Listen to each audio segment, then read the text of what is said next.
हाँ, तो देखिए हमारी बात चल रही थी एल्बो जॉइंट के ऊपर एंड हमने बरसा तक के सारे पॉइंट की बात कर ली थी।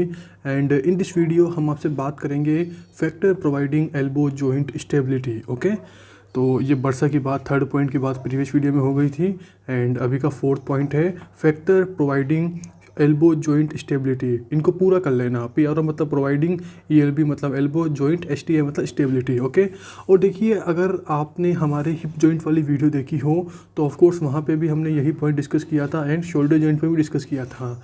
एंड हम इस वाले पॉइंट में factor providing elbow joint, factor providing joint stability, इस वाले पॉइंट पे हम बेसिकली क्या बात करते हैं, इसमें हम बात करते हैं कि हमें हमारे जॉइंट में मोमेंट भी कराना है और ड्यूरिंग मोमेंट हमारा जॉइंट डिसलोकेट भी ना हो। मतलब कि हमें कुछ ऐसा सेटअप करना है कि ड्यूरिंग मोमेंट हमारा जॉइंट डिसलोकेट भी ना हो और मोमेंट भी अच्छे से हो। तो ऐसी क्या क्या चीज़ें होती हैं जो ड्यूरिंग मोमेंट हमारे जॉइंट को स्टेबिलिटी प्रोवाइड करती हैं, वो हमें यहाँ पर डिस्कस करना है। तो देखिए नीचे मैंने वही लिख रखा है, प्रिवेंट डिसलोकेशन। मतलब जो ये मैंने लिख रखी है ना स्टेबिलिटी, स्टेबिलिटी का मेरा मतलब 2 पॉइंट से है। 2 पॉइंट क्या कि मुझे हमारे जॉइंट में मोबिलिटी, मतलब मुझे मेरे जॉइंट का मोमेंट भी कराना है और उस मोमेंट के साथ साथ मुझे मेरे जॉइंट को प्रिवेंट करना है डिसलोकेशन से। तो ये दोनों चीज़ें कौन कौन से फैक्टर करते हैं उनका डिस्कशन हम इस पॉइंट के अंदर करेंगे। तो देखिए मैंने यहाँ पर 3 पॉइंट लिख रखे हैं। सबसे पहले बोन्स, कि बोन्स किस तरह से स्टेबिलिटी प्रोवाइड करती है ड्यूरिंग मोमेंट कि हमारा जॉइंट डिसलोकेट ना हो। सेकंड में बात करेंगे एल यानी कि लिगामेंट, बी यानी बोन्स, तीसरा है मसल्स, कि बोन्स, लिगामेंट एंड मसल्स किस तरह से स्टेबिलिटी प्रोवाइड करते हैं during moment of joint. Okay, तो आते हैं। सबसे पहले मैं बात करता हूँ पुली शेप। पहले बात करता हूँ बोन की। बोन पे मैंने देखिए ऑफ कोर्स हमारा जो एल्बो जॉइंट होगा वो 3 बोन्स के बीच होता है। तो मैं यहाँ पर ओनली ह्यूमरस और अल्ना की बात कर रहा हूँ। तो मैंने यहाँ बोन में लिख रखा है कि pulley shape trochlea, T R O मतलब trochlea, and U shape trochlear नोच।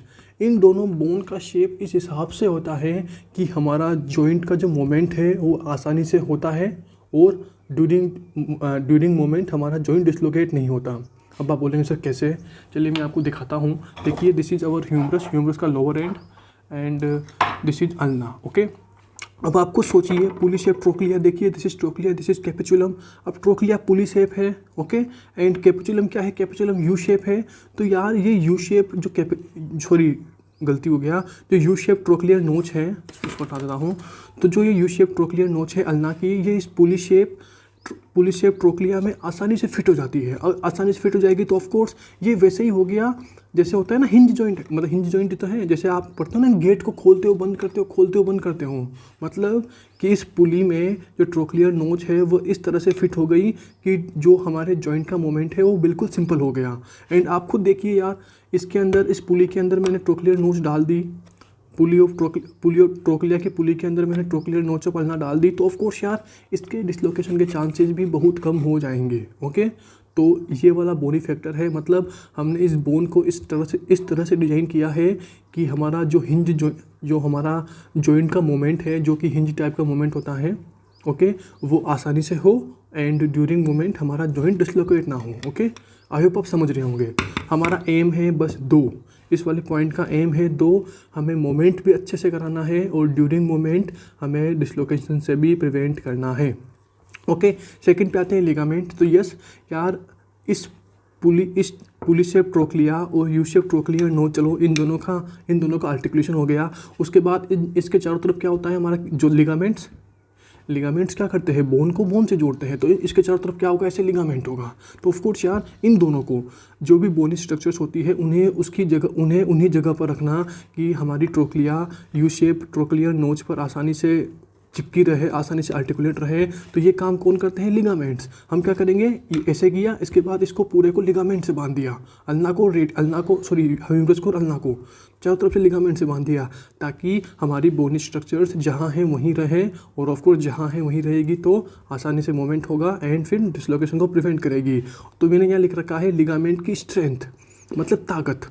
कौन से ligaments, radial and ulnar collateral ligament. Okay, तो ऑफ कोर्स यार अगर लिगामेंट की स्ट्रेंथ कम हो गई, लिगामेंट कमज़ोर पड़ गए तो यार फिर हमारे ट्रोक्लिया से यू शेप ट्रोक्लियर नोच ऑफ अल्ना इसके डिसलोकेशन के चांसेस बढ़ जाएंगे, क्योंकि यार फिर लिगामेंट अच्छी तरह से हमारी बोन्स को आपस में नहीं जोड़ पाएंगे ना। लिगामेंट्स का क्या है, बोन को बोन से जोड़ना। अगर लिगामेंट की स्ट्रेंथ ही कम हो गई, लिगामेंट वीक हो गए, तो ऑफ कोर्स डिसलोकेशन के चांसेस बढ़ जाएंगे ड्यूरिंग मोमेंट। यार जॉइंट चुपचाप स्थिर, जॉइंट में कोई भी मोमेंट नहीं हो रहा, तब क्या डिसलोकेशन होना। डिसलोकेशन कब होगा, जब हम कोई हिलाएंगे डुलाएंगे तभी तो होगा यार। ओके, वही। थर्ड है मसल्स की स्ट्रेंथ। हाँ, तो अब हम आते हैं हमारे थर्ड पॉइंट यानी कि मसल्स। एंड यहाँ पर मैंने क्या लिख रखा है, सराउंडिंग मसल्स स्ट्रेंथ। देखिए जैसे लिगामेंट में बोला ना कि लिगामेंट की स्ट्रेंथ कम हो गई, लिगामेंट की ताकत कम हो गई, तो ऑफ कोर्स डिसलोकेशन के चांसेस होंगे। और वैसे ही मैं यहाँ बात करूँगा कि अगर मसल्स की स्ट्रेंथ भी कम हो गई तो ऑफ कोर्स हमारे जॉइंट का डिसलोकेशन के चांसेस बढ़ जाएंगे। क्योंकि देखिए मैंने बोला 2 पॉइंट फोकस करना है। मसल्स क्या करवाती है, ऑफ कोर्स मोबिलिटी। मसल्स के ड्यूरिंग मसल्स ही तो फ्लेक्जन और एक्सटेंशन ऑफ एल्बो जॉइंट होगा। आपको पता होगा ना, आगे की साइड क्या होती है, ब्रेकियलिस बाइसेप्स ब्रेकाई, पीछे की साइड क्या होती है, ट्राइसेप्स एंकोनियस, यही तो कराती है।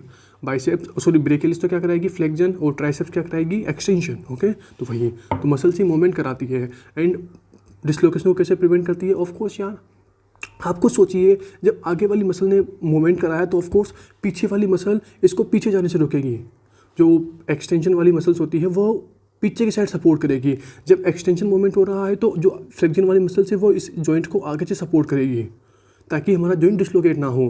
तो इनडायरेक्टली मतलब यूँ है कि पहले पे ये आया, ये कुछ ज़्यादा ही स्टेबिलिटी प्रोवाइड कर रहा है, मतलब ये तीनों स्टेबिलिटी प्रोवाइड कर रहे हैं, यस। लेकिन इन तीनों में से भी जो बोन्स और लिगामेंट है ये टॉप पर है, मतलब इनका रोल ज़्यादा है स्टेबिलिटी में, मसल्स का रोल कम है स्टेबिलिटी में। बट यूँ नहीं कह सकते कि नहीं है, इनका मसल्स का रोल भी होता है स्टेबिलिटी में। और देखिए आपको ज़्यादा दिमाग लगाने की ज़रूरत नहीं है। अगर आपने मैंने बोला ना यार कि इन 8 पॉइंट्स के अंदर हम तीनों जॉइंट डिस्कस करेंगे, तो मैंने हिप जॉइंट में क्या बताया था आपको, हिप जॉइंट में जो factor providing hip joint stability था, उसके पॉइंट को भी मैंने 3 पॉइंट के अंदर ही डिस्कस किया था। एंड देखिए मैं दिखा देता हूँ आपको, यहाँ मैंने बताया था, देखिए गड्ढा है, this is acetabulum and this is our femur head. तो वही मुझे क्या करना है, मुझे ड्यूरिंग हिप जॉइंट मूवमेंट हमारे हिप जॉइंट को डिसलोकेट होने से रोकना है। तो ऑफ कोर्स यार देखिए नेचर ने कितनी अच्छी बोन डिजाइन की है। सबसे पहले आते हैं बोन्स पर। देखिए बोन्स में मैं 2 की बात करूँगा, एक साइड किसकी बात करूँगा, एसिटाबुलम की, दूसरी साइड किसकी बात करूँगा, फीमर की। अरे यार यहाँ पर भी 2 की तो बात की है, ह्यूमरस की और अल्ना की। ओके, तो यहाँ पर भी 2 की बात करूँगा। तो देखिए यार हमारी जो नेचर है, भगवान है, उसने एसिटाबुलम कितना गहरा बनाया है, गड्ढा बनाया है। ऑफ कोर्स यार जितना डीप होगा तो उतना ही हमारा फीमर हेड के डिसलोकेट होने के चांसेस कम होंगे। एंड देखिए जो हमारे फीमर का अपर एंड है ना, इसका हेड, नेक और ये ग्रेटर ट्रोकेंटर, लेसर ट्रोकेंटर, तो इसको यार मतलब हेड और नेक को इस एंगल से डिज़ाइन किया है, इस हिसाब से डिज़ाइन किया है कि ड्यूरिंग मोमेंट हमारा हिप जॉइंट बहुत ही मतलब डिसलोकेट नहीं होता। यार आप कोई इंजीनियर हो तो यार आप किसी चीज़ को ऐसे ही डिज़ाइन करोगे ताकि वह ड्यूरेबल चले, लंबे टाइम तक चले। तो वही तो हम हिप जॉइंट के स्टेबिलिटी वाले पॉइंट में जो बोन्स होगी उसमें क्या लिखेंगे, एसिटाबुलम की डेप्थ और हमारी जो head and neck of femur है, इनको इस टाइप से डिज़ाइन किया है ताकि ये ड्यूरिंग मोमेंट डिसलोकेट ना हो। एंड लिगामेंट्स में भी हिप जॉइंट वाले पॉइंट में जो लिगामेंट्स वाले पॉइंट पे लिखेंगे, मतलब 4th point of hip joint में जो लिगामेंट वाला पॉइंट होगा उसमें भी यही लिखेंगे कि लिगामेंट की स्ट्रेंथ, यस यार, क्योंकि लिगामेंट ही तो हमारे एसिटाबुलम और हेड ऑफ फीमर इन दोनों को पास लाएंगे। लिगामेंट ही तो इन दोनों बोन को जोड़ेंगे। लिगामेंट का काम क्या होता है, बोन को बोन से जोड़ना। तो इन दोनों बोन को ऐसे इसी जगह पर रखना, ये किसका काम है, लिगामेंट्स का। तो ऑफ कोर्स लिगामेंट की स्ट्रेंथ कम होगी तो ऑफ कोर्स इसके डिसलोकेशन के चांसेस होंगे। तो लिगामेंट की स्ट्रेंथ भी मैटर करती है। एंड थर्ड पॉइंट होगा मसल्स कि ऑफ कोर्स सराउंडिंग मसल्स भी हमारे जॉइंट्स को स्टेबिलिटी प्रोवाइड करती है। मतलब ओवरऑल मेरा हिप जॉइंट को दिखाने का मतलब ये था कि इन्हीं 3 पॉइंट्स के अंदर आपको इन्हीं 3 बोन, लिगामेंट और मसल, इन्हीं 3 पॉइंट के अंदर आपको हिप जॉइंट का स्टेबिलिटी वाला पॉइंट लिखना है। एंड इन्हीं 3 पॉइंट के अंदर हमने यहाँ पर एल्बो जॉइंट का स्टेबिलिटी वाला पॉइंट लिखा। ओके, एंड ये हमारा यहीं ख़त्म होता है। एंड नेक्स्ट वीडियो में हम आपसे बात करेंगे रिलेशंस ऑफ हिप जॉइंट के ऊपर। एंड यार देखिए अगर आपको हमारी वीडियोस अच्छी लगती हैं, आपको लगता है कि हाँ यार मज़ा आ गया आपकी वीडियो देखकर, तो यार इस वीडियो को मतलब कोई सी भी वीडियो आप देख रहे हो, चाहे TCM1 हो चाहे एनमेडर हो, तो यार उन वीडियो को लाइक और उन वीडियो पर कमेंट करके ज़रूर जाया करो। क्योंकि यार जो आपके लाइक्स होते हैं ना, जो आपके कमेंट्स होते हैं, उससे क्या है हमें मोटिवेशन मिलता है कि यार बच्चे इतने अच्छे अच्छे कमेंट कर रहे हैं, तो क्यों ना इनके लिए और भी धांसू कंटेंट बनाया जाए, और भी मेडिकल सब्जेक्ट्स इनके लिए सिंपल किए जाए। ओके, तो वही लाइक एंड कमेंट करके ज़रूर जाया करो। और यार अगर आप शेयर भी कर दोगे हमारी वीडियोज़ को, तो यार आपकी वजह से और भी स्टूडेंट को बेनिफिट हो जाएगा। Okay, and bye.